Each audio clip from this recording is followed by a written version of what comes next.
Bismillahirrahmanirrahim. Assalamualaikum warahmatullahi wabarakatuh. Warahmatullahi wabarakatuh. Alhamdulillahirabbil alamin wa bihi nasta'inu ala umuri dunya waddin. Wassalatu wassalamu ala asyrafil anbiya'i wal mursalin wa ala alihi wa ashabihi wa man tabi'ahum bi ihsanin ila yaumiddin, amma ba'd. Bapak, Ibu, calon-calon tamu Allah Subhanahu wa taala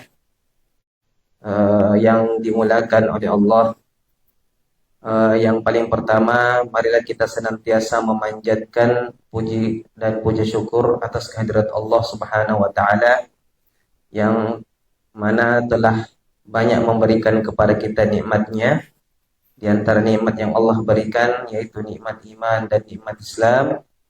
Begitu juga nikmat yang Allah berikan kepada kita yaitu nikmat kesehatan, nikmat kesempatan yang dengannya insya Allah yang tidak lama lagi Bapak Ibu sekalian menjadi tamu-tamu Allah berangkat untuk menunaikan ibadah umrah.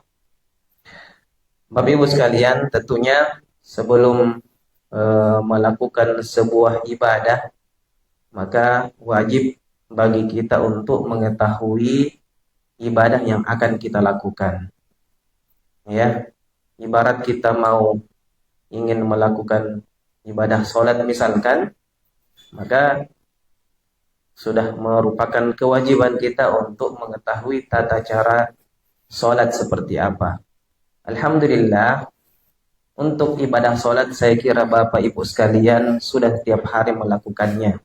Dan saya kira sudah bisa dikuasai ilmu khususnya tentang sholat.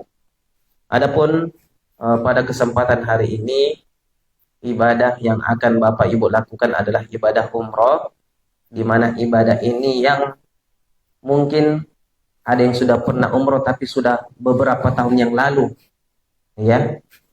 Mungkin juga ada yang baru pertama kali berangkat umroh, ya.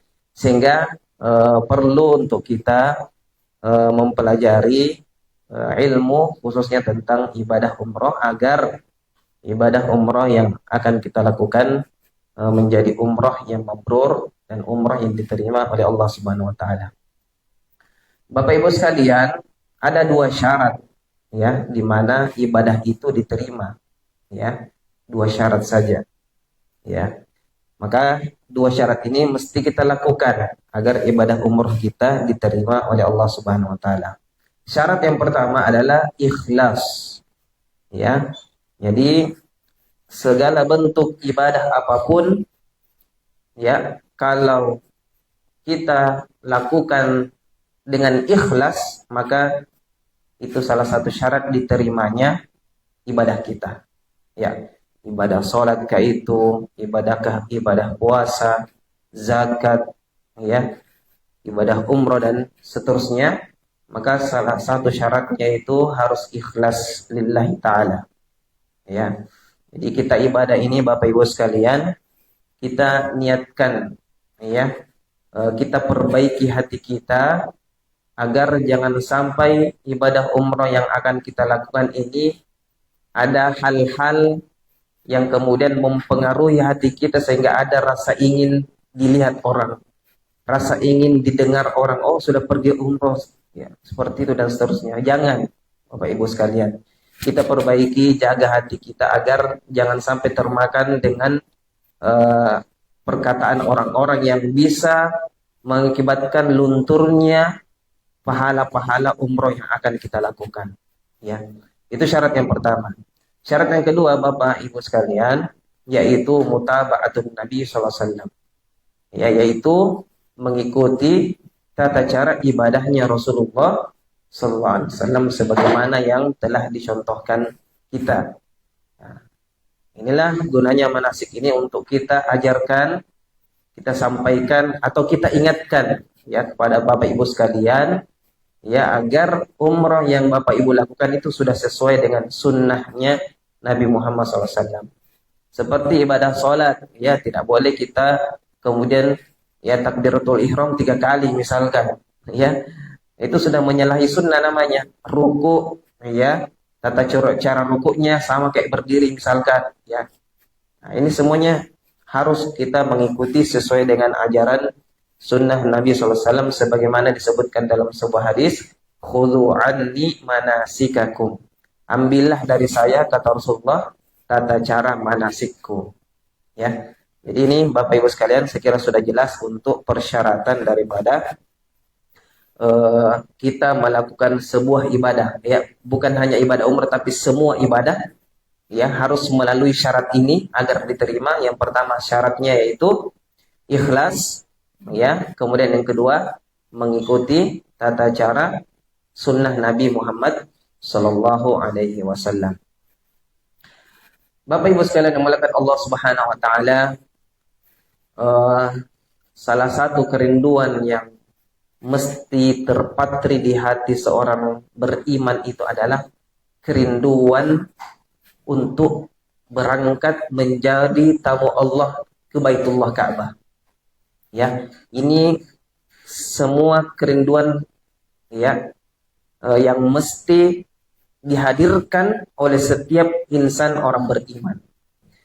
Kenapa Bapak Ibu sekalian kami sampaikan seperti ini, bahwa kalau ada yang orang-orang yang kemudian mengaku beriman sementara tidak ada dalam hatinya perasaan rindu untuk ke Baitullah, baik itu melakukan ibadah umrah maupun ibadah haji, maka maka hatinya dipertanyakan.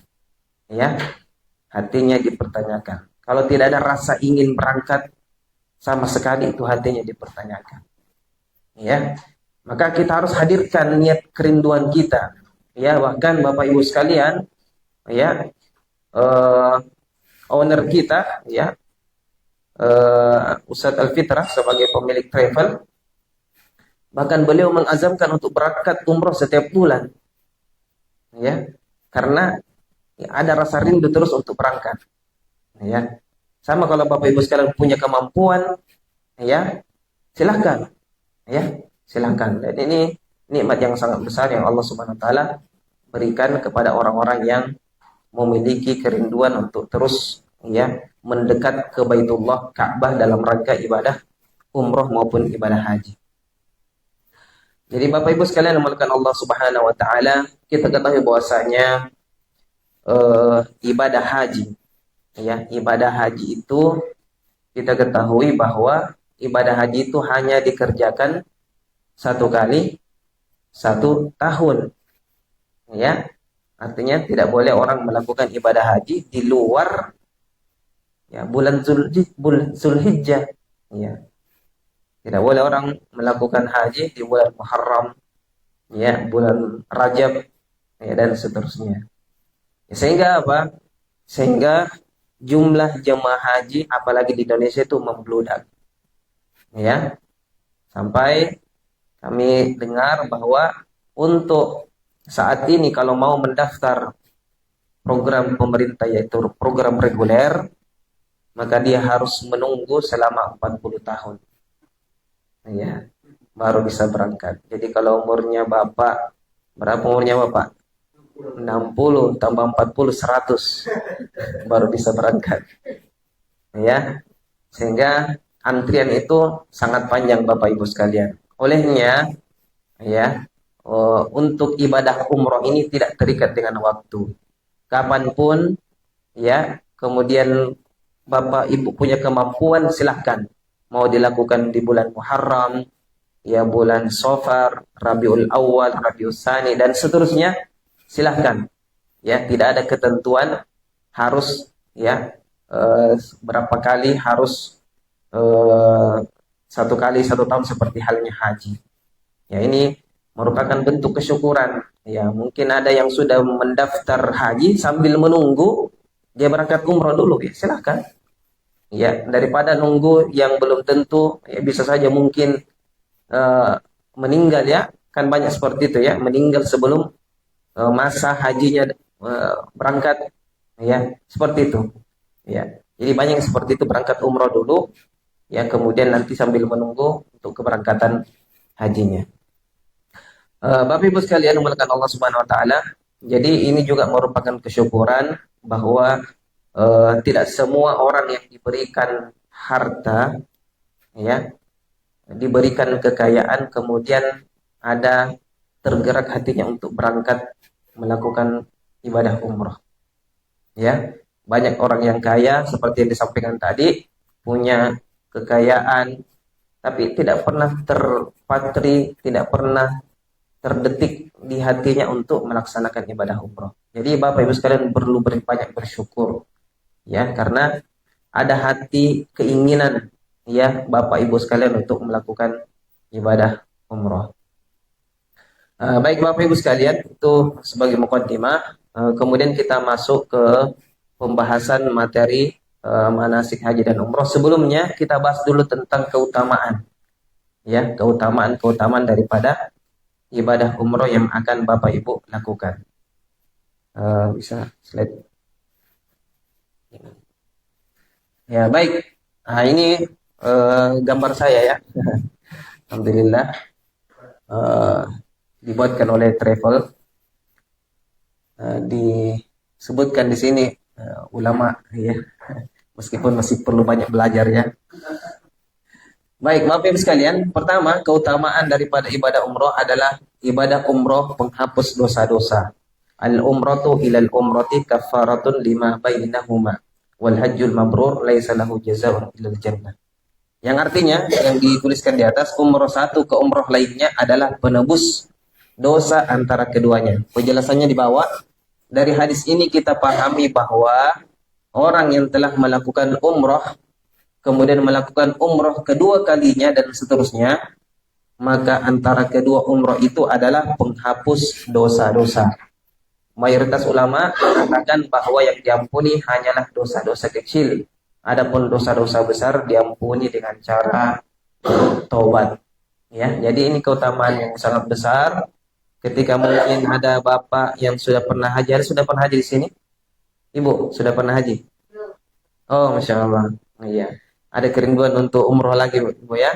Iya. Kemudian ada yang sudah pernah umroh sebelumnya? Sudah juga, alhamdulillah. Iya. Antara umroh dengan umroh berikutnya adalah penghapus dosa. Ya, jadi ibu, ya, mungkin melakukan hal-hal kesalahan dosa setelah umroh, kemudian berangkat umroh lagi, nih dihapus lagi dosanya. Ya, ini keutamaan yang sangat besar yang Allah berikan bagi orang-orang yang melakukan ibadah umroh. Kemudian selanjutnya, ibadah umroh setara dengan jihad. Tadi kenapa dua kali? Ya, ibadah umroh setara dengan jihad. Ya, jadi jihad ini punya keutamaan yang besar dan punya pahala yang besar. Dan ini dipersandingkan atau disamakan dengan ibadah jihad. Sebagaimana Rasulullah bersabda, "Ya hal alaihinna jihad?" Qala bala. Ya. Ya, Rasulullah ketika ditanya, apakah wanita juga wajib berjihad? Beliau SAW menjawab, iya. Dia wajib berjihad tanpa ada peperangan di dalamnya, yaitu dengan haji dan umroh. Penjelasannya, hadis ini merupakan kabar gembira khususnya bagi wanita yang tidak diizinkan ikut berperang saat ada seruan untuk berperang, seperti halnya laki-laki. Maka dengan melakukan ibadah umroh dan haji, itu sudah sebanding dengan pahala jihad. Ya, ini keutamaan yang sangat besar bagi orang yang melakukan ibadah umroh. Lanjut, Pak. Kemudian keutamaan yang berikutnya, ini secara khusus, ya, didapatkan orang yang melakukan ibadah umroh di bulan Ramadan. Ya, dan ini tidak didapatkan di bulan-bulan yang lainnya. Ya, sebagaimana Rasulullah SAW bersabda, ya, jika Ramadan tiba, berumrahlah. Karena saat itu umroh Ramadan senilai dengan haji. Ya, al-umratu fi Ramadan ta'dilu hajjah. Ya, umroh dalam bulan Ramadan senilai dengan ibadah haji. Penjelasannya, hadis ini menunjukkan bahwa umroh yang dilakukan di bulan Ramadan sama pahalanya dengan pahala ibadah haji. Sama pahalanya, ya. Luar biasa. Akan tetapi tidak menggugurkan kewajibannya berhaji. Ya, jadi jangan anggap Bapak Ibu sekalian, oh saya sudah pernah umroh di bulan Ramadan. Kalau begitu saya tidak usah daftar haji. Wah, itu kesalahpahaman juga. Ya, jadi dia mendapatkan pahalanya sama pahala ibadah haji, ya karena eh, jumlah jemaah itu membludak saat Ramadan, sehingga disamakan dengan seperti haji, ya dari segi pahala, tetapi tidak menggugurkan kewajibannya berhaji. Jadi tetap dia wajib melakukan ibadah haji, ya jika punya kemampuan untuk melakukan hal itu. Selanjutnya, berhaji bersama Rasulullah SAW. Kapan lagi kita bisa berhaji bersama Rasulullah sementara Rasulullah sudah wafat? Kapan itu? Lakukan di bulan Ramadan. Yaitu Rasulullah bersabda, sesungguhnya umroh di bulan Ramadan seperti berhaji bersamaku. Ya, hadis ini mengisyaratkan bahwa seseorang yang melakukan ibadah umroh di bulan Ramadan seakan-akan dia berhaji bersama Rasulullah, meskipun jasad beliau tidak ada di samping kita. Ya, jasad beliau tidak ada di samping kita, tapi sama seperti kita berhaji bersama Rasulullah. Keutamaan yang besar ini tidak didapatkan di bulan-bulan lain, tetapi terkhusus bagi yang melakukan ibadah umroh di bulan Ramadan.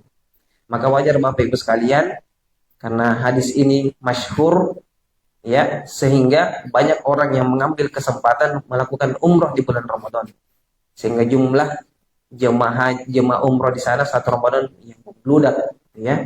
Akhirnya banyak hotel-hotel penuh dan seterusnya, masjid juga penuh, ya, dan seterusnya. Kemudian lanjut, umroh dan pengorbanan. Nah, ini secara umum ya, bahwa ibadah umroh adalah ibadah yang membutuhkan pengorbanan. Jadi Bapak ini sudah mengeluarkan pengorbanan, diantaranya pengorbanan harta. Jadi tidak sedikit ya harta Bapak Ibu sekalian dikeluarkan. Ya, kemudian waktu.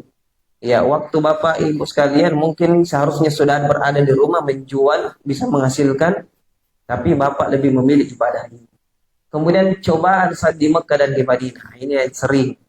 Ya, ya mau itu paket VIP, mau itu paket biasa, semuanya ada cobaan. Ya, jangan kira VIP itu tidak ada cobaan. Ya, ya karena orang melakukan tawaf itu tidak ditentukan yang mana VIP, yang mana tidak.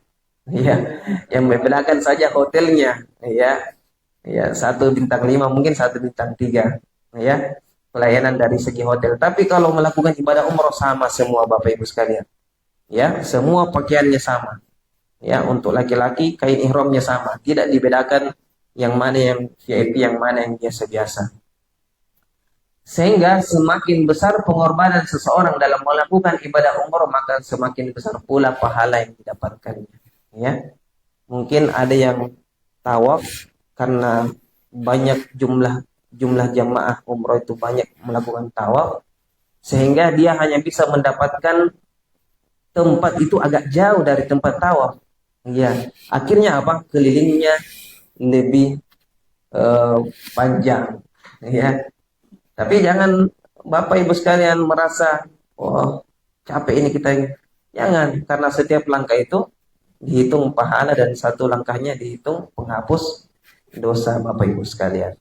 Ya, jadi jangan bilang oh cari yang paling dekat dia supaya terlalu banyak jalannya. Ya, ya saya pernah Bapak Ibu sekalian, saya pernah umroh tawaf di lantai 2, lantai 3. Itu lebih luas lagi Pak. Ya, mungkin satu putaran itu setara dengan 7 kali putaran di bawah. Ya, saking luasnya itu lantai 2, lantai 3. Ya, tapi kita yakin bahwa semua langkah kita itu dinilai pahala. Jadi tidak usah khawatir Bapak Ibu sekalian. Sebagaimana disebutkan Imam As-Suyuti tadi, belum selesai sebelumnya. Ya, amalan yang lebih banyak pengorbanan, maka lebih banyak keutamaan. Ya, ini luar biasa. Lanjut. Baik, nah, kita masuk ya. Untuk keutamaan tentang ibadah umroh masih ada lagi yang belum saya sebutkan. Di antaranya al-hujjaj wal ummar wafdullah in da'uhu ajabuhu wa in istaghfaruhu ghufira lahum. Ya, bahwasanya haji dan umroh itu orang yang melakukan haji dan melakukan umroh adalah tamu-tamu Allah, ya, jika dia berdoa, doanya diijabah, dan jika dia beristighfar, dia diampuni oleh Allah Subhanahu wa taala. Ya, ini juga keutamaan yang besar. Keutamaan yang lain, ya, tabi'u bainal haji wal umrah fa innahuma yanfiyanil faqra wad dhunub kama yanfil kir khabathal hadid wadh dhahabi wal fiddah. Ya, ikutilah ibadah haji dengan ibadah umrah. Karena sesungguhnya ibadah haji dan ibadah umrah itu adalah menghilangkan kefakiran. Ya, jadi jangan heran Bapak Ibu sekalian kalau ada sahabat kita, teman kita yang sering umroh tapi tidak pernah miskin-miskin. Ya, tidak pernah miskin-miskin. Seakan-akan hartanya terus bertambah. Kenapa? Karena ini sudah jaminan Rasulullah SAW bahwa orang yang melakukan ibadah umroh, ya, dia akan dihilangkan kefakiran dalam dirinya. Ya, jadi jangan khawatir Bapak Ibu sekalian, harta yang Bapak Ibu keluarkan, ya, itu akan bertambah. Jangan bilang berkurang, akan bertambah. Ya, dan akan ada lagi kesempatan untuk berangkat umroh yang berikutnya. Ya, nah, ini bukan jaminan saya, tapi ini langsung Rasulullah sampaikan, yang fi'anil faqra, ya, dia menghilangkan kefakiran. Seperti halnya pandai besi menghilangkan karatan besi dari besi tersebut. Ya, jadi besi biasanya kalau dibakar dan seterusnya itu bisa hilang karatannya. Ya, sama seperti ini, ya, ibadah umroh ini bisa menghilangkan kefakiran. Ya, jadi tidak ada istilah orang miskin itu, tidak ada orang yang istilahnya sudah berangkat umroh kemudian setelahnya itu dia miskin, jatuh miskin. Tidak ada ceritanya. Yang ada itu banyak, ya, berangkat umroh, tiba-tiba tahun depan daftar lagi, berangkat lagi. Ya, karena seperti itu Bapak Ibu sekalian. Baik, kita lanjut. Untuk keutamaannya saya kira sudah banyak, ya. Supaya apa? Supaya kita termotivasi untuk melakukan ibadah umroh karena punya keutamaan khusus yang dimana keutamaan ini tidak dimiliki oleh ibadah-ibadah yang lainnya. Ya. Baik, kita masuk di slide yang yaitu ibadah umroh. Perlu kita ketahui Bapak Ibu sekalian, kami di sini bukan sebagai yang mengajar, ya, mengajar langsung Bapak Ibu sekalian, apalagi ada yang sudah pernah haji dan umroh. Ya, mungkin lebih tepatnya kami mengingatkan saja, saling mengingatkan. Ya, mungkin ada hal yang mungkin terlupa sehingga perlu kita upgrade lagi ilmu kita khususnya tentang ibadah umroh. Pengertian daripada ibadah umroh adalah ibadah yang dilakukan dengan berpakaian ihram dan berniat ihram dari miqat, kemudian melakukan tawaf sa'i, diakhiri dengan bercukur dan harus dilakukan dengan tertib. Ya, ini pengertian umroh yang kita pahami. Kemudian umroh dapat digolongkan kepada, ya, umroh wajib dan umroh sunnah. Apa itu Bapak sekalian umroh wajib? Umroh yang dilaksanakan pertama kali atau karena nazar. Ya, Bapak Ibu sekalian ada yang baru pertama kali hari ini? Besok insya Allah? Wah, kayaknya sudah pernah semua umroh. Masya Allah. Ya, berarti umroh wajibnya sudah gugur. Ya. Kemudian karena nazar. Ya, apa itu nazar? Ya, orang bernazar untuk berangkat umroh, maka dia wajib untuk melaksanakan ibadah umroh. Ya, sebagai contoh misalkan saya bernazar kalau saya lulus S2, lulus doktor, saya akan umroh. Itu namanya nazar. Dan itu hukumnya wajib Bapak Ibu sekalian, harus dilakukan. Ya. Sehingga kalau orang tidak melakukan dia berdosa. Kemudian umroh sunnah. Nah, ini saya kira semuanya umroh sunnah karena semuanya sudah pernah umroh. Ya. Umroh yang dilaksanakan untuk kedua kalinya atau seterusnya dan dilakukan bukan karena nazar. Ya. Jadi itu umroh yang sunnah. Sehingga perlu kita ketahui bahwasanya Bapak Ibu sekalian, kenapa dibedakan, ya? Ada yang umroh wajib dan ada umroh yang sunnah. Ya. Mayoritas ulama, kebanyakan ulama bahwa hukum daripada ibadah umroh itu hukumnya asalnya wajib sekali seumur hidup seperti ibadah haji. Dalilnya apa? Dalilnya kuat Bapak Ibu sekalian. Disebutkan dalam surat Al-Baqarah, wa atimul hajja wal umrata lillah. Ya, sempurnakanlah haji dan umroh lillah, karena Allah. Jadi Allah menggandengkan antara ibadah haji dan ibadah umroh. Berarti perintah itu menunjukkan wajib. Ibadah haji wajibnya sekali seumur hidup, sama dengan umroh wajibnya sekali seumur hidup. Ya.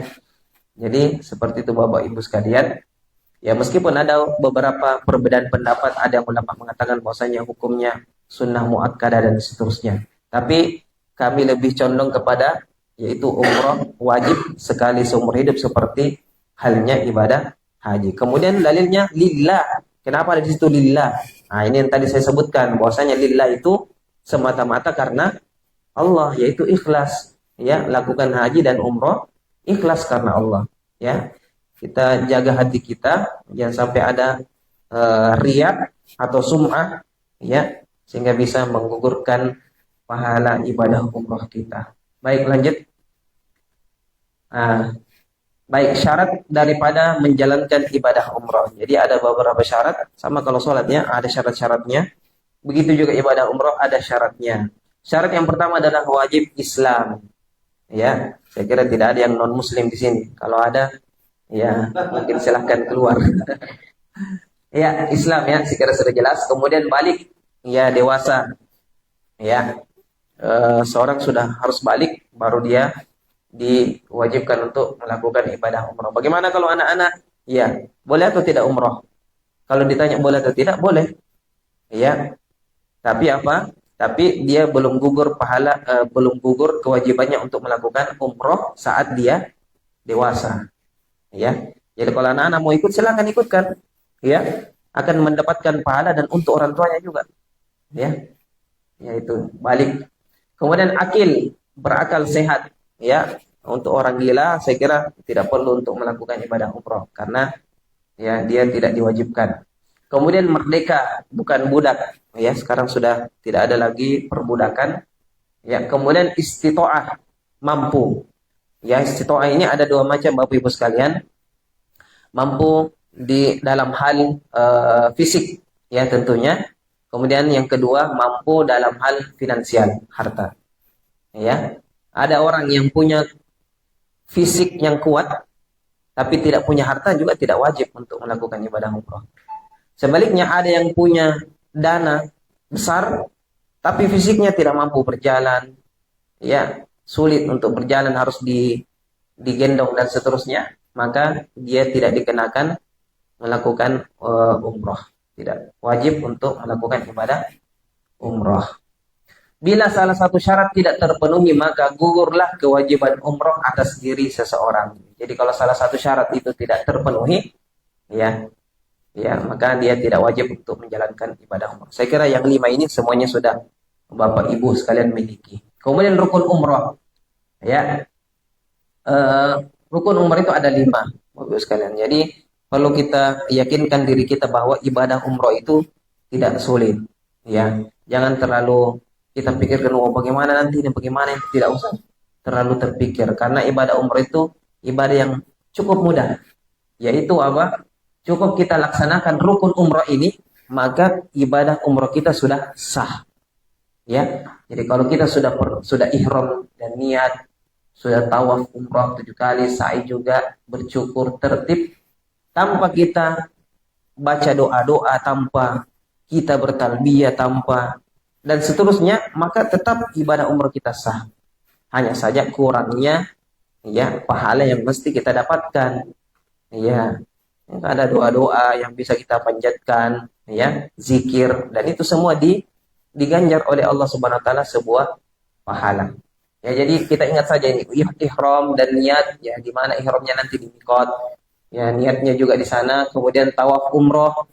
Ya, insyaallah nanti ketika sudah sampai di Ka'bah sa'i, kemudian bercukur dan tertib, tidak boleh didahului antara satu dengan yang lainnya. Jangan sampai mau ke tempat sa'i dulu, belum tawaf. Wah, itu namanya kesalahan. Lanjut. Baik, tadi rukun sudah, sekarang kita pindah ke wajib umroh.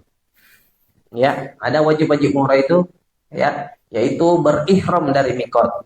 Ya, jadi kita akan ihram nanti dari miqat. Ya, kalau Indonesia itu hanya 2 miqatnya, ya, yaitu miqat Zulhulaifah atau biasa dikatakan Bir Ali, di Madinah, kemudian Yalamlam. Di mana tempatnya Yalamlam itu ya eh, di tempat mikotnya orang-orang Yaman ya. Jadi biasanya kalau Indonesia itu startnya misalnya dari Indonesia, start langsung Madinah, biasanya ambil mikotnya di Bir Ali. Tapi kalau dia startnya dari Indonesia ke Jeddah, biasanya itu ihramnya di atas pesawat. Nanti ketika sudah selurus dengan mikot Yalamlam, kemudian dia meniatkan ibadah umrohnya. Nah itu ya, wajib ya berihram dari mikot. Tidak melakukan pelanggaran terhadap larangan-larangan sewaktu berihram. Jadi insya Allah akan kita jelaskan apa saja larangan-larangan dalam ibadah umroh itu atau saat kita melakukan ihram. Nah, itu tidak boleh dilanggar Bapak Ibu sekalian. Sama kalau kita sholat, ya kita dilarang makan. Padahal sebenarnya makan kan boleh. Tapi kalau ini tidak boleh ketika sholat, tidak boleh minum. Ya kalau umroh ada juga larangan-larangan yang tidak boleh kita langgar. Bila salah satu dilanggar, ibadah umrohnya sah, tetapi harus membayar dam. Ya, ada dendanya nanti. Ya, kalau melanggar larangan ihram. Ya, kita sebutkan nanti insya Allah. Lanjut, Pak. Baik, kita masuk ke mikot dan ihram.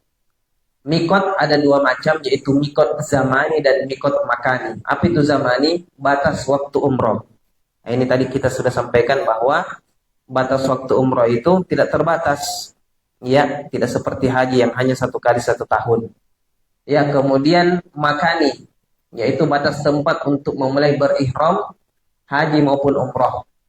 Mikot makani jamaah umroh yang langsung ke Madinah adalah Masjid Zulhulaifah, seperti yang tadi saya sebutkan. Ya, kalau di Jeddah biasanya dia Yalamlam. Ya, saya kira langsung Madinah insya Allah ya. Nanti kita tunggu informasinya. Kemudian ihram, Jeddah dulu. Jeddah dulu ya. Tapi dari Jeddahnya langsung ke Madinah dulu. Ya, ya. Biasanya kan ada yang travel itu dia start Indonesia, langsung Jeddah, langsung pergi ke Mekah. Ya, sehingga dia harus berihram dari atas pesawat. Kalau kita ini programnya memang turun di Jeddah, ya, sudah itu ambil bis ke Madinah, nanti di Madinah ambil mikotnya. Ya. Jadi programnya Madinah dulu. Ya, alhamdulillah. Baik, kemudian ihram. Apa itu ihram? Niat memulai mengerjakan ibadah haji atau umroh selama keadaan ihram tersebut seseorang diharamkan melakukan perbuatan yang sebelumnya dihalalkan. Dengan telah mengucapkan niat haji atau umroh, maka berarti seseorang telah mulai melaksanakan ibadah haji atau umroh. Ya, ada hal yang dihalalkan setelah kita niat ihram langsung menjadi haram. Ya, misalnya suami istri, ya, dibolehkan untuk bercampur, tapi kalau sudah berihram diharamkan, ya, diharamkan, ya.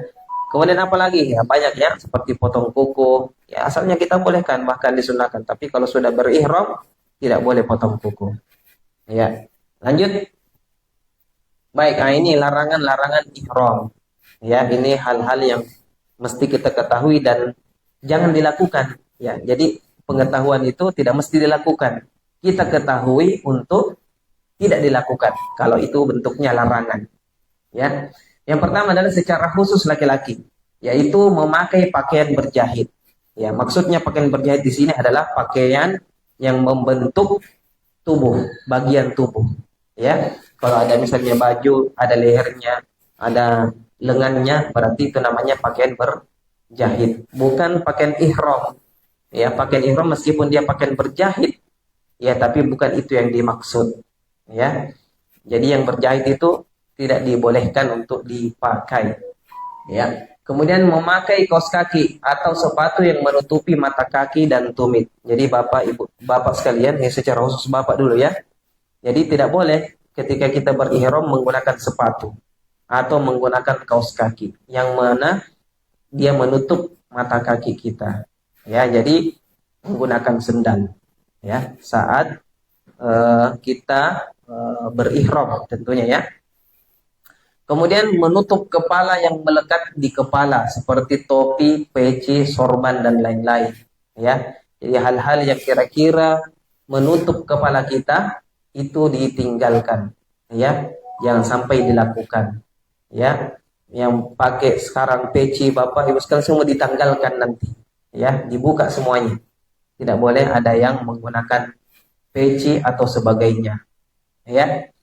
Kemudian bagi wanita secara khusus tidak dibolehkan memakai sarung tangan, ya, sarung tangan yang menutupi telapak tangan, ya, di apa namanya, ditanggalkan, tidak boleh digunakan saat berihram. Kemudian menutup muka, yaitu memakai cadar atau menggunakan masker. Ya, jadi secara khusus ibu-ibu saat berihram tidak boleh menggunakan cadar. Ya, ini ibu nanti insya Allah dilepas ya saat ihram diucapkan, ya, tidak diperbolehkan untuk menggunakan cadar. Ya, adapun hadisnya, ya, sebagaimana diriwayatkan dari Aisyah radhiyallahu anha, ya, Aisyah juga menggunakan cadar, ya, tapi beliau buka saat berihram. Ya, nanti ketika ada laki-laki yang kemudian menatapnya, ya, yang bisa mengakibatkan fitnah, langsung Aisyah menutupnya, ya, jadi menutup pakai tangan seperti itu, ya, bukan menggunakan cadar.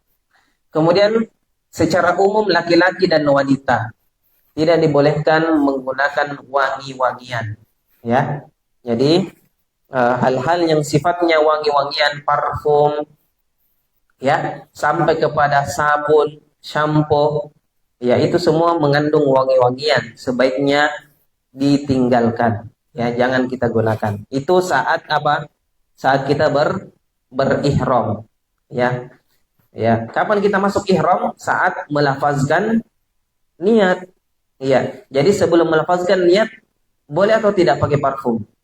Boleh, tapi parfum itu digunakan di badan, bukan di kain ihram. Ya, jadi perlu kehati-hatian Bapak Ibu sekalian.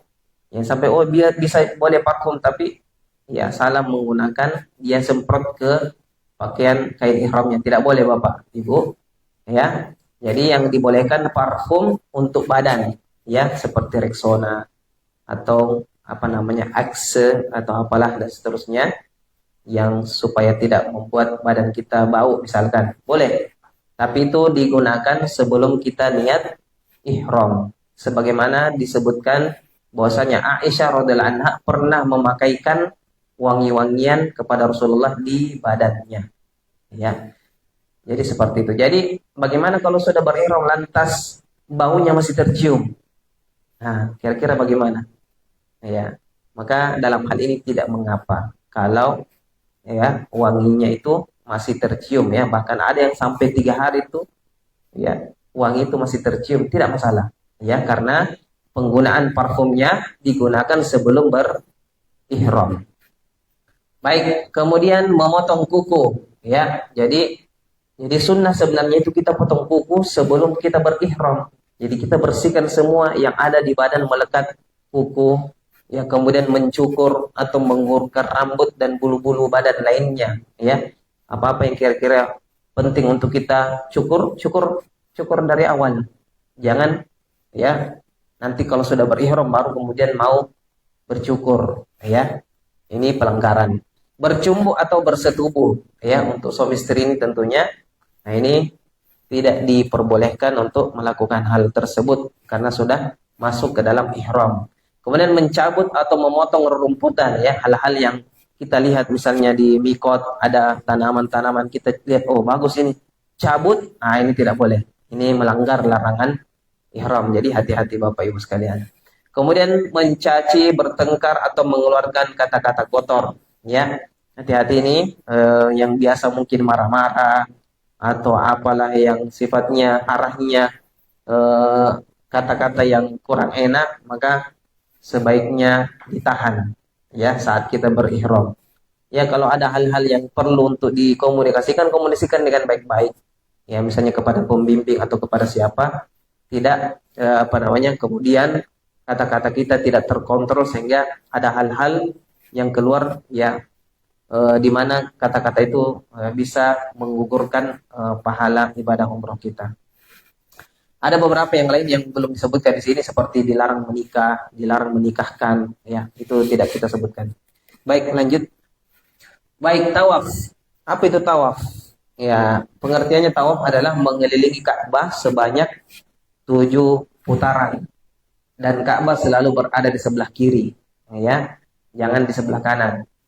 Dimulai dan diakhiri sejajar dengan Hajar Aswad, ya, harus sejajar Bapak Ibu sekalian ya. Yang pertama syarat sahnya tawaf. Jadi syarat-syaratnya sah tawaf itu ada disebutkan di sini. Yang itu harus kita lakukan. Kalau sampai ada salah satu syarat kita tidak lakukan, berarti tawaf kita tidak sah, harus diulangi. Ya. Tidak perlu diulangi ambil mikot lagi, enggak. Ya, diulangi dari awal misalkan ya. Seperti suci dari hadas besar dan kecil. Ya, kalau misalkan sementara tawaf tiba-tiba mau ke WC, ya, misalnya anggaplah dia sudah putaran 1 kali, selesai pas Hajar Aswad kemudian dia keluar ke WC, maka dia lanjut ke putaran keduanya. Karena sudah sempurna tadi tawaf yang pertama. Kalau masih sepotong, berarti harus diulang dari awal. Ya, jadi yang menentukan di situ putaran sempurnanya. Ya, tapi lebih baik, ya, Bapak Ibu sekalian, semua hajatnya diselesaikan di hotel sebelum berangkat tawaf. Ya, dan ini sering saya sampaikan saat kami menjadi pembimbing di sana. Ya, selesaikan semua hajatnya Bapak Ibu sekalian sebelum kita turun berkumpul untuk bertawaf dan bersa'i. Ya, kenapa? Dan ini sudah pernah saya alami juga, ya. Saat ada jamaah yang mungkin tidak dengar penjelasannya pembimbing, penjelasannya kami, sehingga baru tiba di pintu Masjidil Haram sudah ada yang izin. Ustaz izin mau ke WC dulu. Aduh. Padahal sudah kita sampaikan, ya, selesaikan semuanya di hotel. Akibatnya apa?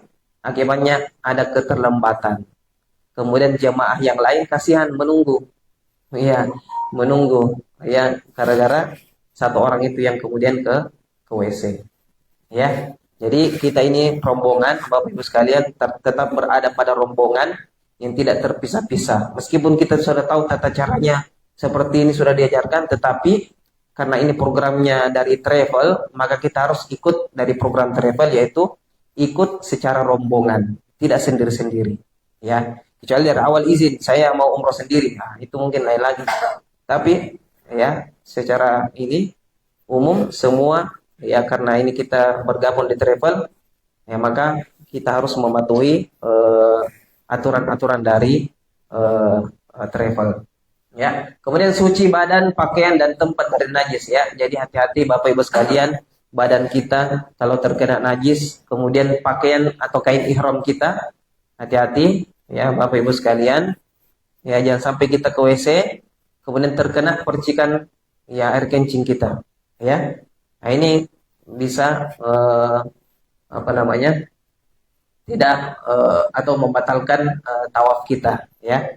Hanya karena ada najis yang tertempel di pakaian kita. Kemudian menutup seluruh aurat. Ya, ini terkhusus secara laki-laki. Kalau perempuan saya kira aman.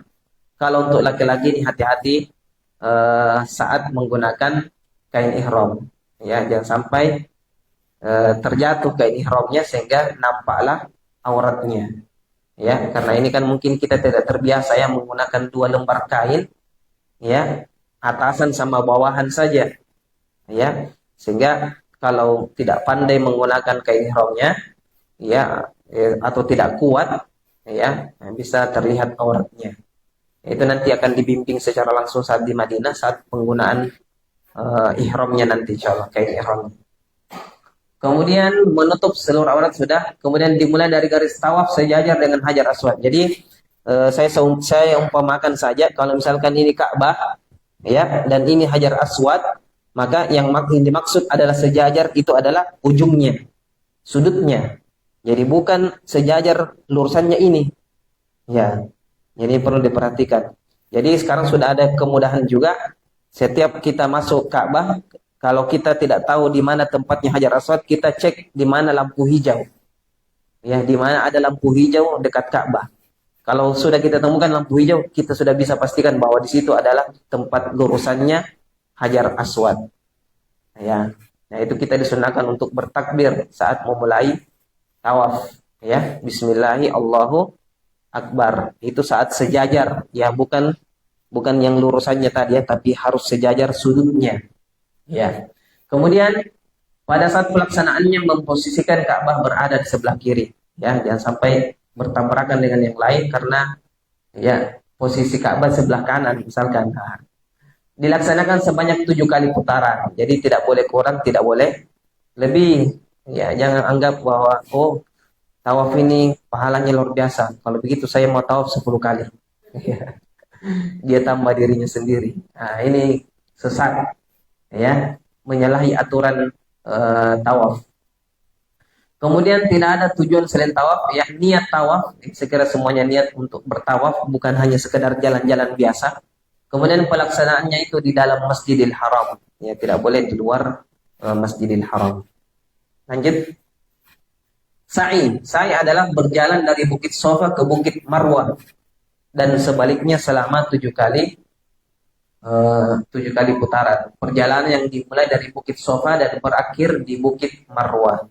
Jadi sa'i itu dimulai dari Bukit Sofa sehingga kalau dihitung sampai 7 kali putaran berakhir nanti di Marwah.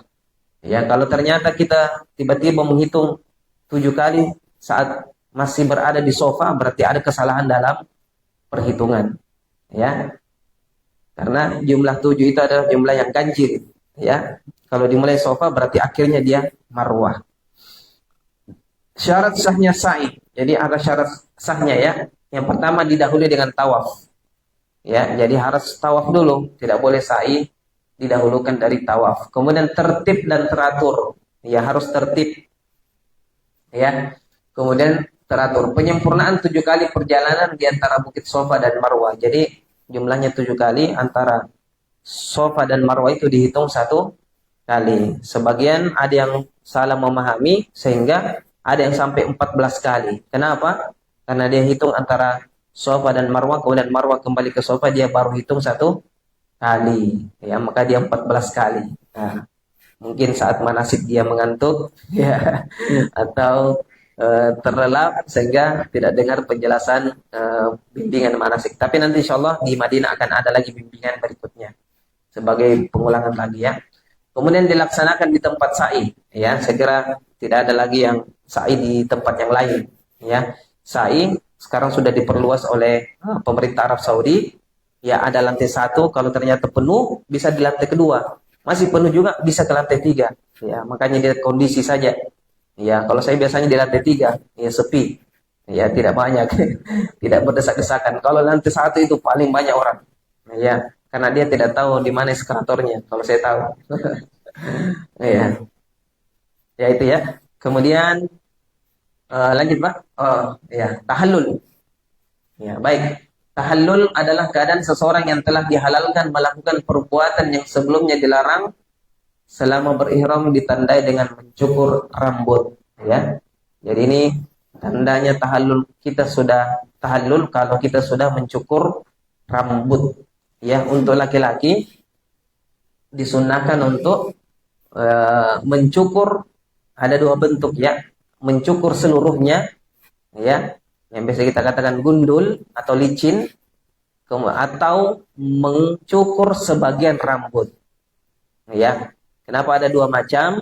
Ya, dan ini disebutkan dalam hadis Rasulullah SAW, rahimahullahul muhallikin.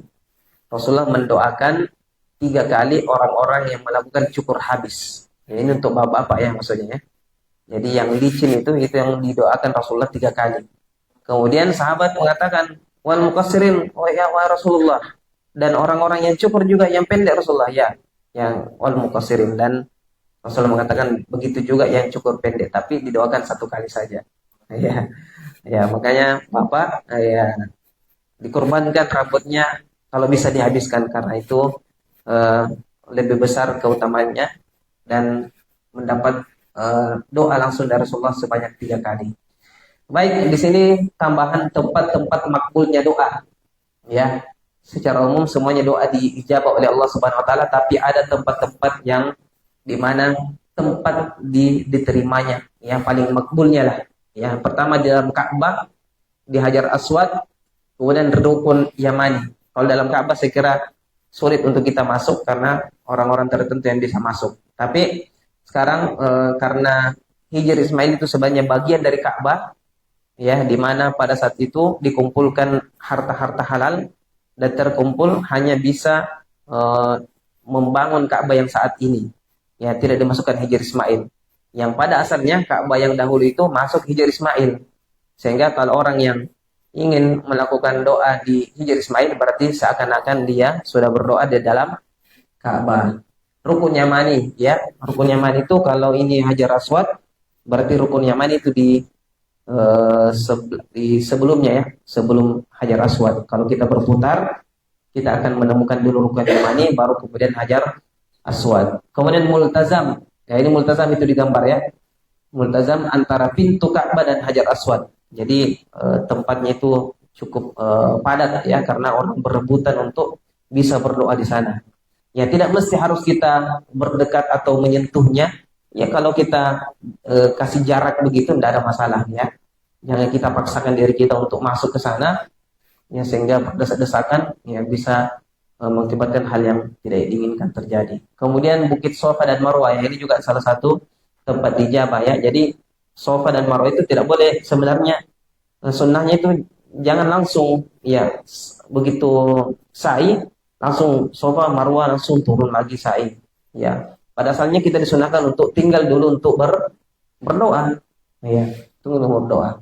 Kemudian Raudhah itu tempatnya di Madinah. Ya, insya Allah nanti akan difasilitasi untuk masuk ke dalam Raudhah. Sekarang Raudhah itu sudah ada aturan baru, Bapak Ibu sekalian. Aturan barunya sekarang harus mendaftar online. Ya, itu nanti akan didaftarkan oleh pihak travel dan itu hanya bisa digunakan satu kali satu jamaah. Ya, dulu kita itu bisa berkali-kali ke Raudhah. Ya, sekarang karena saking padatnya, ya, jadi hanya diberikan kesempatan satu kali satu jamaah. Dan itu harus didaftarkan online oleh pihak travel. Ya, itu Raudhah. Baik, lanjut.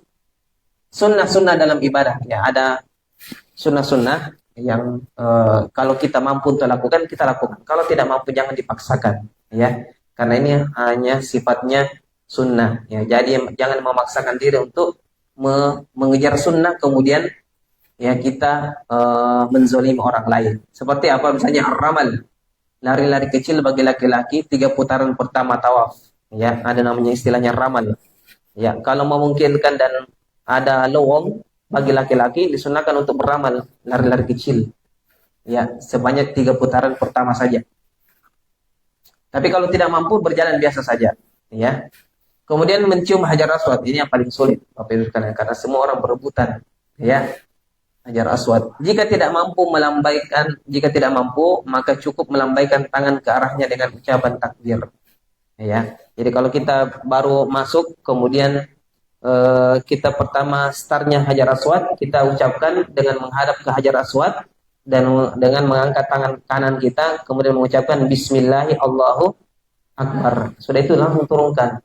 Ya, tidak perlu dicium segala macam. Ada yang saya biasa lihat, dia cium-cium tangannya. Ya, tidak perlu. Cukup, ya, Bismillahirrahmanirrahim, Allahu Akbar, kemudian mulai keliling. Kemudian putaran keduanya, ketemu dengan Hajar Aswad lagi, angkat tangannya lagi, cukup mengucapkan Allahu Akbar saja. Ya, tidak perlu lagi diulang lagi Bismillahnya. Ya, cukup Allahu Akbar. Begitu seterusnya, ya, sunnahnya. Kemudian mengusap rukun Yamani. Ya, rukun Yamani itu cukup diusap, bukan dicium. Sebagian saya lihat jemaah, karena mungkin kurang paham, dia cium-cium itu rukun Yamani. Ya, yang disunahkan dicium itu Hajar Aswad, bukan rukun Yamani. Ya, rukun Yamani cukup diusap saja. Ya, kalau kita dari sebelah sini, berarti kita usap saja, bikin seperti ini, ya. Ya, usap. Kalau itu memungkinkan. Kalau tidak memungkinkan dan sampai keluar dari rombongan, jangan dipaksakan. Ya, nanti kalau misalkan dikasih waktu bebas oleh travel, silahkan. Misalnya mau tawaf sunnah, kemudian mau coba-coba, ya, melihat kondisi agak ini, ya, bisa diusap, ya, rukun Yamani. Ya. Kemudian sholat sunnah tawaf 2 rakaat di belakangnya makam Ibrahim. Ya, jadi kalau kita sudah tawaf 7 kali, Bapak Ibu sekalian, ya kita disunahkan untuk sholat 2 rakaat. Namanya sholat sunnah tawaf. Ya, sholat sunnah tawaf. Ya, jika sulit, misalnya sulit untuk melakukan sholat di belakangnya makam Ibrahim, maka boleh saja kita lakukan di mana saja, yang jelas di dalam Masjidil Haram. Kemudian bacaannya apa? Sunnahnya kita membaca rakaat pertama Al-Fatihah, yaitu Al-Fatihah dilanjutkan dengan surah Al-Kafirun. Ya. Kemudian rakaat kedua Al-Fatihah, kemudian dilanjutkan dengan surah Al-Ikhlas. Ya, itu sunnahnya. Kalau ternyata kita mau baca surah yang lain, tidak ada masalah.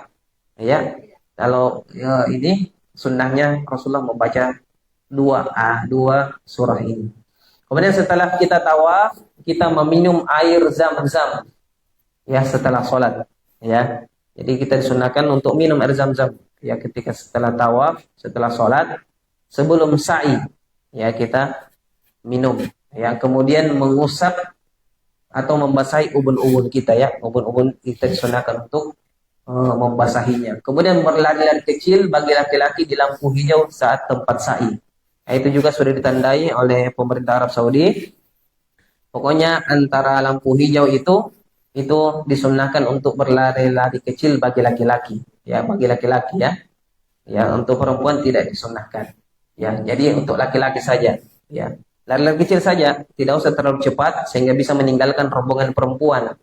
Nah, ya, kalau laki-laki lari-lari kecil, kalau perempuan agak cepat jalannya. Ya, itu bisa di teknis, ya, diatur supaya tetap pada rombongan. Kemudian berikutnya, nah ini doa-doa dari awal tadi kita tidak tampilkan doa-doa apa saja yang kita baca. Nah, ini kita tampilkan di sini bacaan niat ibadah umroh. Jadi bacaan untuk masuk ke dalam ihram itu saja ringkas sekali. Ya, tapi itu sudah menentukan. Ya, menentukan kita masuk ke dalam ibadah umroh. Yaitu apa lafaznya? Labbaik Allahumma umratan. Ya, labbaik Allahumma umratan. Coba Bapak Ibu sekalian, labbaik Allahumma umratan. Ya, berarti kita sudah masuk di situ ibadah umroh. Setelah itu tidak boleh kita melakukan larangan-larangan. Ya. Jadi selama kita belum mengucapkan ini, maka silakan mau pakai parfum dulu, mau pakai sikat gigi, mau pakai shampoo, mau mandi. Ya, sunnahnya memang seperti itu, ya, bersihkan badan kita sebelum kita mengucapkan niat ibadah umroh. Aku sambut panggilanmu ya Allah untuk niat berumroh. Ya, lanjut. Doa ketika melihat Ka'bah. Ya, ada nanti buku yang dibagikan. Saya kira sudah ada semua di situ. Bisa dibaca-baca nanti. Ada banyak doa, ya. Saya tampilkan hanya beberapa doa saja. Di antaranya doa ketika melihat Ka'bah. Jadi setelah kita niat ihram tadi Bapak Ibu sekalian, kita disunahkan untuk bertalbiyah. Labbaik Allahumma labbaik.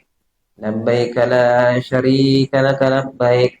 Innal hamda wan ni'mata laka wal mulk la syarika lak. Itu diulang-ulang terus sampai kapan? Sampai kita melihat Ka'bah. Ya, jadi perjalanan dari Madinah ke Mekah itu kurang lebih 5 jam. Itu kita disunahkan untuk bertalbiyah. Bagaimana kalau mengantuk, Ustaz? Silahkan istirahat. Kalau terbangun, talbiyah lagi. Ya. Sampai di hotel, ya, talbiyah terus. Ya. Sampai kita melihat Ka'bah baru kita berhenti. Kemudian ketika kita melihat Ka'bah, doanya seperti itu, ya. Allahumma zid hadzal baita tasyrifan wa ta'ziman wa takriman wa mahabatan wa zid man syarrafahu wa 'azzamahu wa karramahu mimman hajjahu aw i'tamarahu tasyrifan wa ta'ziman wa takriman wa birran. Ya, ada di buku doa-doanya, bisa dibaca, ya. Kalau tidak hafal bisa dibaca. Ya, enggak usah khawatir. Ya. Ya. Kemudian doa antara rukun Yamani dan Hajar Aswad. Ya. Kita sudah sebutkan tadi rukun Yamani sebelah ini, ya. Kemudian Hajar Aswad. Doanya secara khusus disunahkan untuk kita baca, Rabbana atina fid dunya hasanah wa fil akhirati hasanah wa qina azabannar. Saya kira semua sudah hafal Bapak Ibu sekalian. Ya. Kalau tidak hafal, lihat lagi di bukunya. Ya. Ya, jadi secara khusus doa yang disunahkan ini. Bagaimana kalau yang tawaf sekeliling Ka'bah? Apa doa yang kita baca? Ada juga di buku panduan, buku doa-doa. Kalau kita tidak baca tidak mengapa, Bapak Ibu sekalian. Jadi jangan sampai kita mengharuskan untuk baca putaran pertama ini harus gini. Tidak mesti ya. Doa-doa yang kita mau panjatkan silahkan dipanjatkan. Ya mau itu dalam bentuk bahasa Arab, mau itu dalam bentuk bahasa Indonesia, tidak ada masalah. Ya ya Allah, semoga saya pulang nanti saya diberikan rezeki bertambah. Silakan. Ya, tidak ada masalah. Ya, tidak usah terlalu sibuk dengan bukunya. Ya, putaran pertama harus ini. Akhirnya begitu baca, fokus membaca, tiba-tiba dia lihat tidak ada yang ditemani. Ya, karena fokusnya lain. Ya, jadi jangan sampai ketinggalan rombongan gara-gara sibuk membaca. Ya, jadi silakan ya. Kalau sudah kita sampaikan semua doa yang mungkin kita sudah ingin sampaikan, kita lanjut dengan zikir. Ya, zikir yang disunahkan untuk dibaca ya secara umum zikir-zikir ya. Ya mungkin biasa kita dengar nadanya ya. Subhanallah walhamdulillah wala ilaha illallah wallahu akbar wala haula wala quwata illa billahil aliyil azim. Hafal Ibu, Bapak Ibu? Hah? Ayo ikut sama Ustaz. Subhanallah walhamdulillah wala ilaha illallah wallahu akbar wala haula wala quwata illa billahil aliyyil azim. Ini tidak mesti dinadakan ya, tidak mesti dinadakan ya. Kalau kita ucapkan subhanallah, subhanallah, alhamdulillah, alhamdulillah. Ya, tidak mesti harus dinadakan seperti itu kemudian bersamaan sehingga ribut di sana. Wah, ini bisa jadi masalah juga nanti di sana. Ya, ada yang sempat tersebar video itu dia baca Pancasila. Ya, ini tidak tahu ini pembimbingnya seperti apa dan ya tidak ada itu. Ketika melakukan ibadah tawaf sa'i itu, ya jangan baca-baca yang lain. Ya Pancasila lah, undang-undang lah. Ya, ya dari mana itu pembimbingnya, pengajarnya, ya. Seperti itu ya. Akhirnya jamaah itu ikut-ikut saja. Ya, padahal itu tidak sesuai dengan sunnah Nabi Muhammad SAW. Lanjut, doa saat naik ke Bukit Sofa. Ini juga doanya. Ada juga di buku panduan. Ya ini sofa ya. Saat ini sofa sudah dibuat pagar seperti itu kaca supaya orang tidak manjat naik ke bukitnya. Ya, jadi cukup di bawahnya saja. Ya, dengan menghadap ke kiblat. Kita baca saat kita naik Bismillahirrahmanirrahim. Abada'u bima bada Allahu bihi wa rasuluh. Inna safa wal marwata min sya'airillah. Faman hajjal baita aw i'tamara fala junaha alaihi an yattawafa bihima. Wa man tatawwa'a khairan fa innallaha syakirun alim. Kalau tidak hafal Bapak Ibu sekalian silakan buka bukunya. Ya, biasanya juga dibimbing itu langsung. Biasanya saya langsung bimbing ya.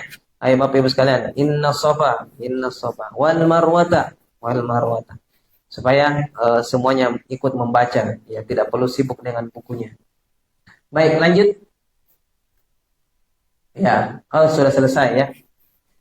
Untuk sa'inya sama ya seperti tawaf ya antara safa dengan marwah, tidak ada doa yang secara khusus ya kita baca ya sehingga menyibukkan diri kita membuka buku dan baca terus itu buku ya. Secara umum bebas ya, kita boleh berdoa, kita boleh berzikir, atau kita boleh membaca Al-Quran. Kita bawa Al-Quran kecil itu kita baca keliling sa'i, silakan, tidak ada masalah ya. Tidak ada ketentuan doa yang mesti dibaca ya.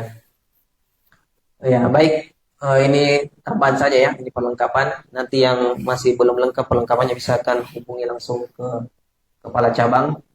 Kemudian dokumentasi Umroh MHU Keberangkatan 2023. Alhamdulillah, kita Makassar ini sudah yang kelima ya, insyaallah. Lanjut.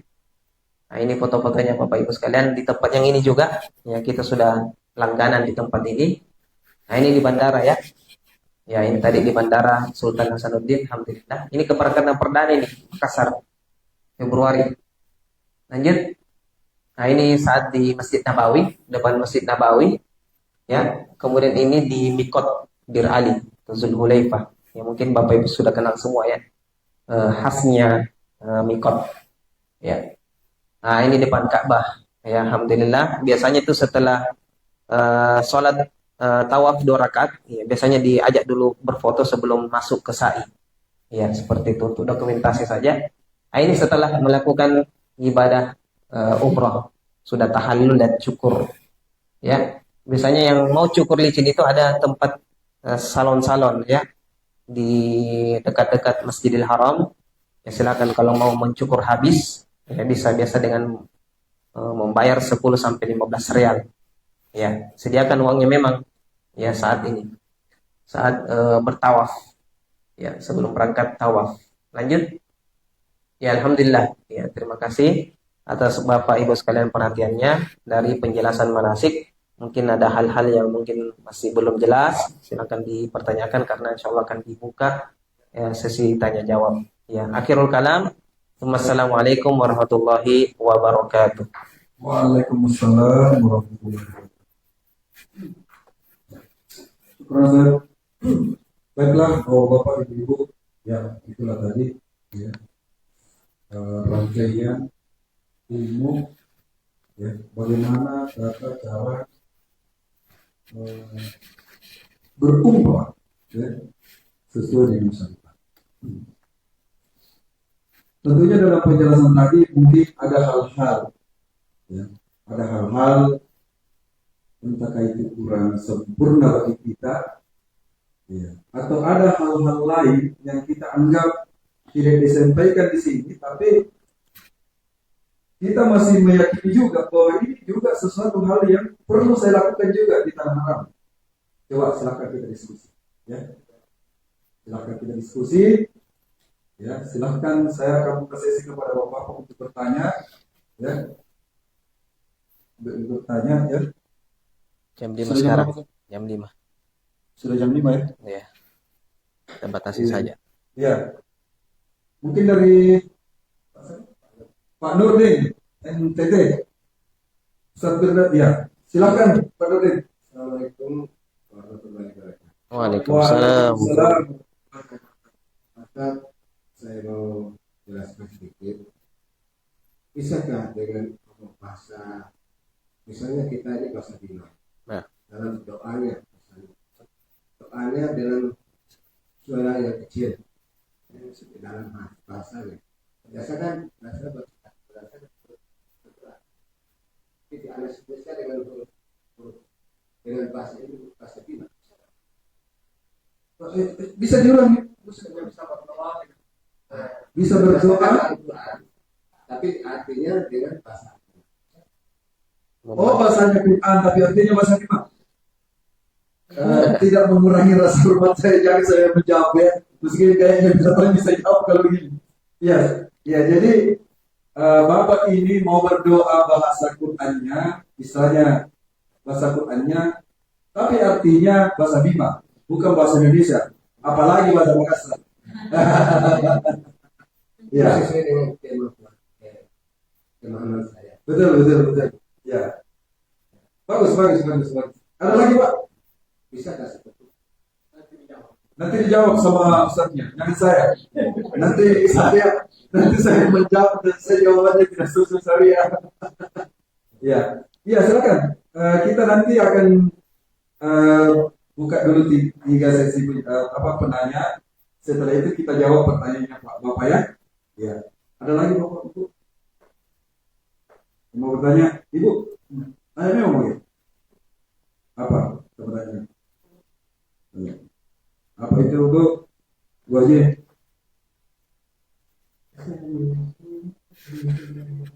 Waalaikumsalam warahmatullahi wabarakatuh.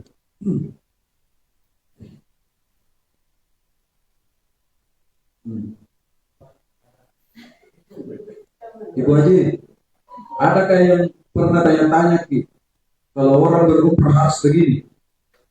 Nah, coba. Tidak ada.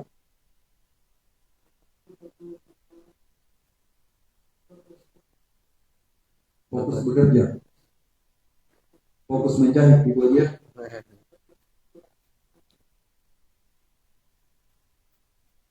Masya Allah. Iya.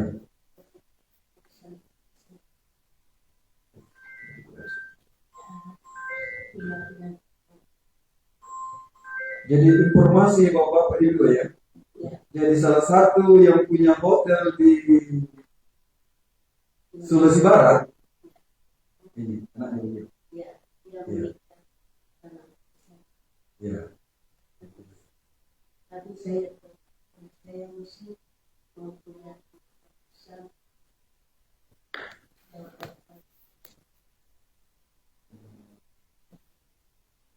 Tapi kira-kira apa kesan-kesan ini Ibu Haji? Mau berubah? Ini Apa? Masya Allah. Mau berubah. Jadi di surga. Masya Allah. Iya. Pokoknya semangat Ibu Haji ya, semangat. Semangat. Iya. Travel itu menjanjikan kita 12 hari ya. 12 hari ya, manfaatkan sebaik-baiknya.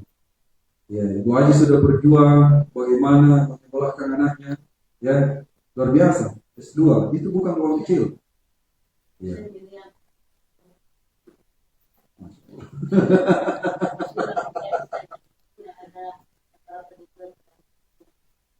Masya Allah, luar biasa. Berkah Ibu Haji ya.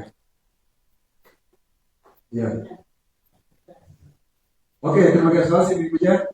Sekarang sama lagi, Bapak Ibu, Bapak, Jelas. Pak, siapa Pak? SNC. Silakan Pak. Hah? Sudah jelas. Sudah jelas ya? Alhamdulillah. Oke. Oh iya. Silakan dari Papua. Waalaikumsalam warahmatullahi wabarakatuh.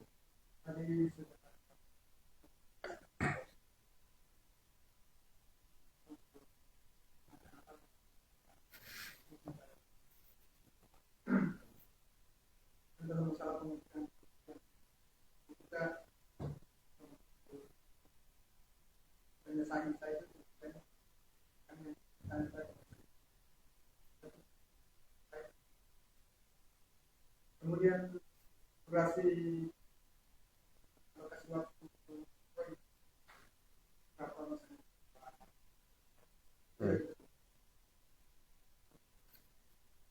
Batas sudah selesai.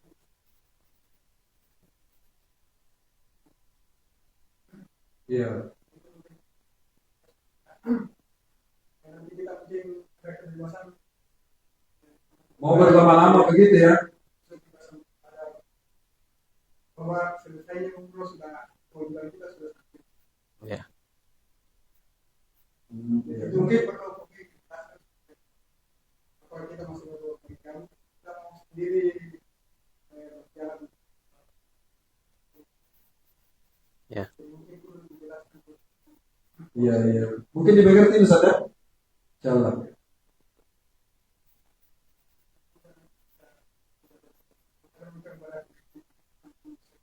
Ya. Insyaallah. Iya, betul. Masya Allah. Luar biasa dari Papua ini. Jauh. Dari Makassar. Jadi ada 3 penanya, tapi ada 2 ini yang perlu dijawab Ustaz. Kalau Ibu Haji ini kan sudah stres kita ya, bagaimana mengingatkan kita bahwa luar biasa. Saya mau menyekolahkan anak. Ya. Sekarang saya begini. Luar biasa. Bagi saya ini momentum mungkin Ibu Haji ikhlas ya. Karena ini bulan Ramadan. Bertepatan bulan Ramadan dan Ibu Haji dipanggil luar biasa. Ya mungkin sama saja. Baik, terima kasih atas pertanyaan dari Bapak terkait dengan doa-doa saat tawaf dan sa'i.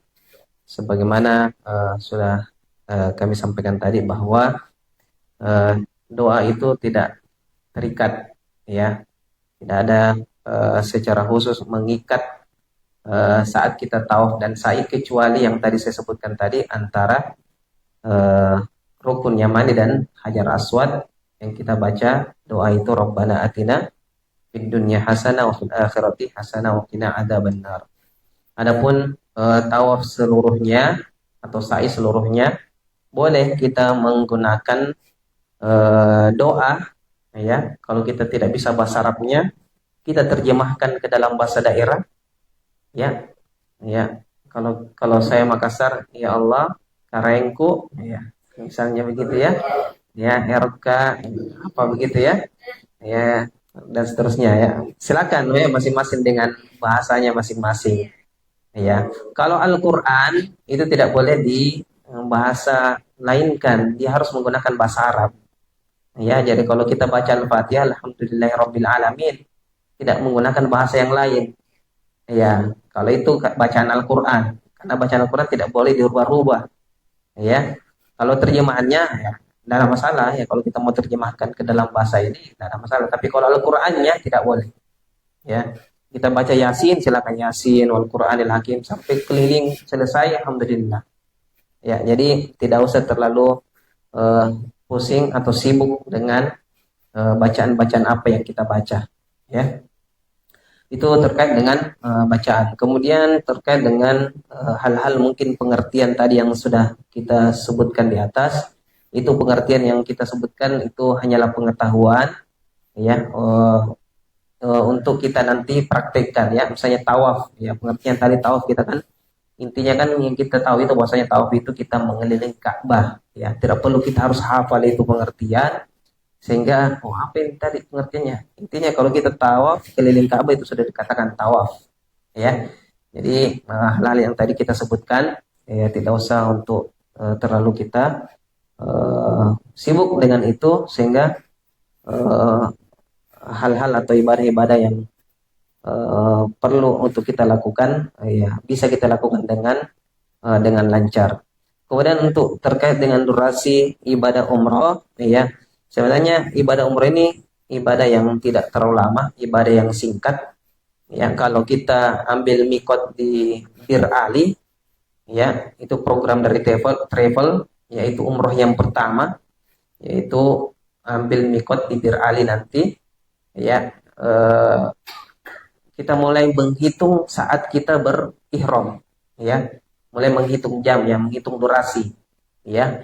Anggaplah kalau kita misalkan start jam 1 siang misalkan, kemudian perjalanan dari Madinah ke Mekah itu kurang lebih 5 jam, hitunglah jam 5 sore kita sudah tiba ya. Kalau ternyata pas sudah tiba langsung bisa tawaf ya, berarti tawaf itu kurang lebih sekitar 1 jam ya, paling cukup lama ya, cukup lama itu 1 sampai 2 jam ya, sudah lama itu kalau 2 jam ya, kalau padat-padatnya bisa sampai 2 jam.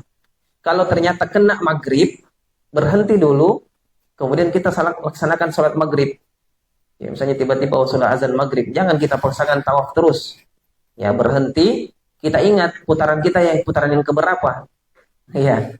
Ya, kalau sudah kita ingat, oh ini putaran ketiga, lanjut berikutnya, tidak usah diulang dari pertama ya.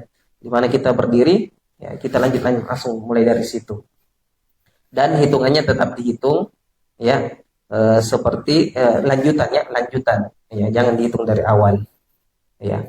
Kemudian selesai sa'i tawaf, anggaplah selesai sampai isya ya, kemudian tiba-tiba mau sa'i, tiba-tiba azan isya, berarti kita berhenti lagi untuk melakukan sholat isya ya. Setelah sholat isya silakan lanjut sa'inya sampai 7 kali. Kalau sa'i kira-kira memakan waktu 1 sampai 2 jam ya. Jadi kalau kita total ya 5 tambah 2 ya, berarti sekitar 9 jam saja kita melakukan ibadah umroh. Setelah itu tahallul ya, cukur rambut itu tidak lama, beberapa menit saja. Sudah itu hal-hal yang dilarang itu sudah dibolehkan untuk kita lakukan ya. Ini kita hitungan padatnya jamaah ya, hitungan padatnya itu 2 jam saya kira sudah cukup lama ya kalau bertawaf ya, begitu juga sa'i, berarti 9 jam saja. Itu program umroh pertama dari travel. Setelah itu dibolehkan untuk kembali ke hotel masing-masing, istirahat. Ya, yang mau mandi silakan. Ya, kemudian kalau ketemu waktu makan makan malam dulu. Nah, setelah itu biasanya waktunya bebas. Kalau misalnya tiba-tiba jemaah ini mau sholat tahajud, boleh datang jam 3 silakan. Tidak ada dari program travel, silakan untuk datang sendiri ke Ka'bah, ya. Kemudian biasanya itu umroh yang kedua itu juga difasilitasi oleh pihak travel. Ya, nanti umroh yang kedua itu biasanya 2 sampai 3 hari ketika di Mekah baru kita umroh yang kedua. Biasanya dirangkaikan dengan ziarah City Tour Mekah. Ya, jadi akan nanti ada program ziarah dari travel. Kita akan mengunjungi tempat-tempat ibadah haji, di antaranya Arafah, Musdalifah, Mina di mana. Untuk kita akan ditunjukkan. Ya, sekaligus singgah di tempat mikot. Nah, itu tawaf yang umroh yang kedua. Dan ini juga ya sama dengan programnya travel. Jadi kita harus ikut dengan programnya travel kalau travel memfasilitasi untuk umroh yang kedua. Kalau misalkan travel tidak memfasilitasi umroh yang ketiga dan kita mau umroh lagi, berarti Bapak Ibu sekalian cari taksi sendiri kemudian pergi ke mikot, yang kemudian umroh sendiri. Ya, ya kalau mau tawaf sunnah tidak perlu ambil mikot, ya langsung saja tawaf. Ya, misalnya kita mau usap rukun yamani, kita mau singgah di multazam boleh. Ya, itu namanya tawaf sunnah. Tapi tidak terhitung sama dengan ibadah umroh. Ya. Kemudian ada juga yang biasa ditanyakan tentang badal. Ya, bagaimana itu badal? Misalnya Bapak Ibu sekalian sudah umroh yang pertama, kemudian umroh yang kedua kita tidak niatkan untuk kita niatkan untuk orang yang meninggal. Nah, ini namanya badal umroh. Ya, badal. Ya, jadi kalau misalkan Bapak Ibu sekalian tidak mau mengumrohkan diri sendiri lagi karena sudah tadi yang pertama, kita mau umrohkan bapak kita yang sudah meninggal, boleh. Tapi niatnya berbeda. Ya, ada tambahan sedikit, yaitu mengucapkan labbaik Allahumma umratan an. Ada tambahan annya, kemudian disebutkan namanya, misalnya Muhammad bin Abdullah. Ya. Ya, kalau tidak dihafal binnya tidak mengapa, sebutkan namanya saja. Dan badal ini hanya satu orang saja. Jangan bilang orang tua kedua-duanya langsung diumrohkan. Ya, satu umroh itu untuk satu orang. Ya, jangan bilang satu kampung saya mau umroh. Tidak boleh. Ya, satu kali saja. Ya, jadi kita sebutkan nama bapak kita. Kalau ternyata ada program umroh ketiga dari travel, alhamdulillah kita bisa umrohkan yang ibunya lagi misalkan. Ya, toh? Ya, jadi bapak ibu sudah bisa diumrohkan yang sudah meninggal.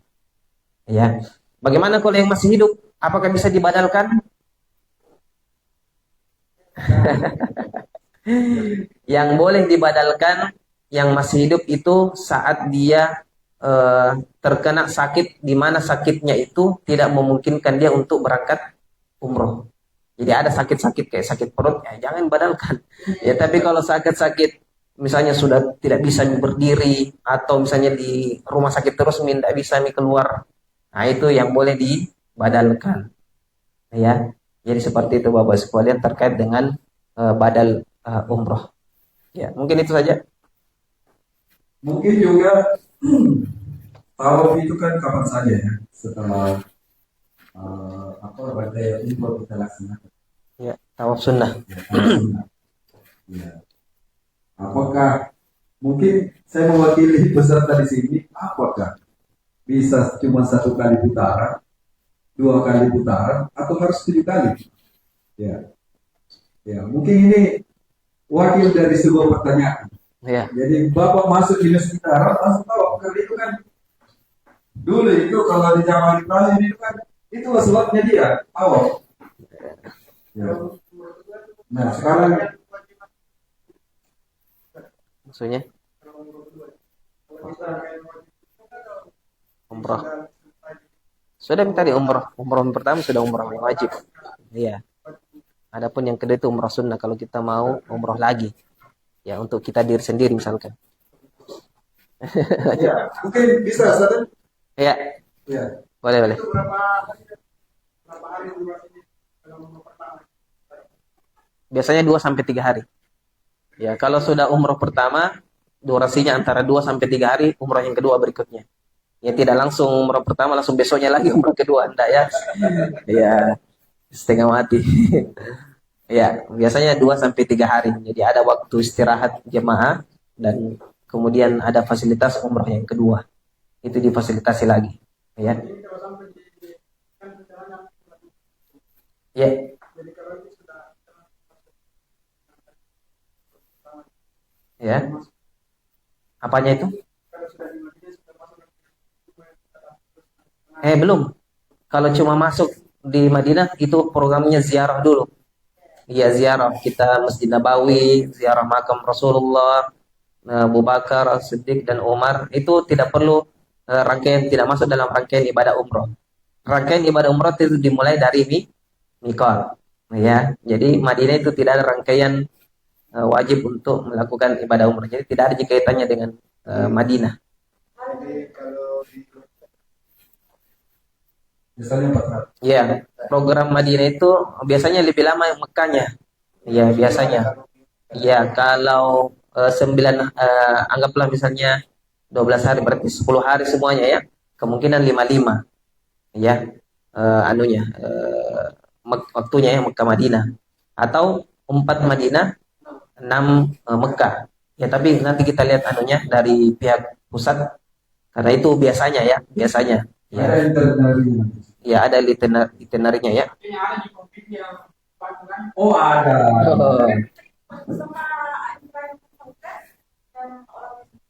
Jadi kita tetap bermitra, tapi setelah sampai kita di Madinah tetap kita ada komitmen.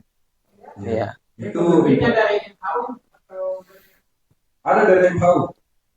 Ada Ya. yang dampingan di kami apakah dari tahu yang dampingan dari kata lain. Pertanyaannya Bapak ini saya tidak terlalu bisa jawab secara teknis ya. Ya. Tetapi yang sudah berlalu itu kita ada. Jadi di travel lain ada, di kita ada. Kalau mau saya yang punya pembimbing pada dia kan punya tanggung jawab besar terhadap jemaah. Iya, ada. Beda itu Pak, kalau pembimbingnya dari kata lain yang Iya. hanya kita ikut omongannya. Iya.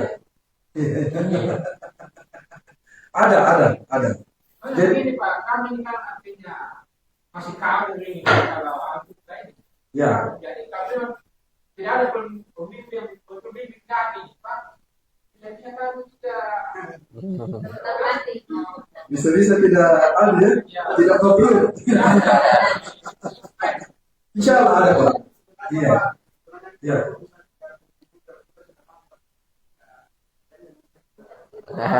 Bapak mantap yang di sini yang berkota pembimbing. Jadi Iya. intinya itu tanggung jawab travel adalah memfasilitasi mengenai masalah itu. Adapun masalah teknisnya bagaimana, mungkin saya secara pribadi itu tidak bisa menjawab. Jangan sampai saya salah Pak ya. Tapi pasti ada mutawisnya. Ada mutawisnya. Ya. Terlepas dari yang kita sudah karena ini Bapak kemarin ini kan digabungkan juga. Jadi ada dari travel sebelah juga dan ada juga dari kita. Bahkan dua Sir. Ya. Perempuan dengan Laki-laki. laki-laki. Mutawisnya yang diadakan oleh travel ini. Ya. Apalagi ini kan yang diberangkatkan ini iktikaf. Itu memang ekstra Iya. bimbingan. Ya. Jadi peserta pembimbing nah ada data bagaimana? Apanya Pak? Sampai saat ini kami Sudah ada Kenny Ram. pegang ini, Pak. Oh iya, salah. Artinya kami Jadi sebelumnya saya minta maaf kepada jemaah terkait mengenai masalah ini.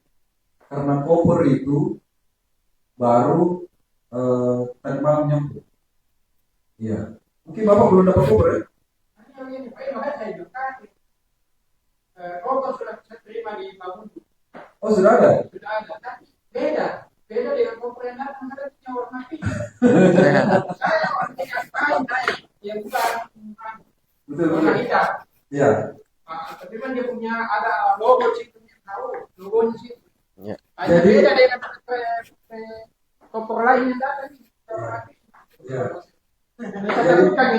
misalnya kita penjemaah mau kenapa? Karena dia punya power. Iya. Nah, Jadi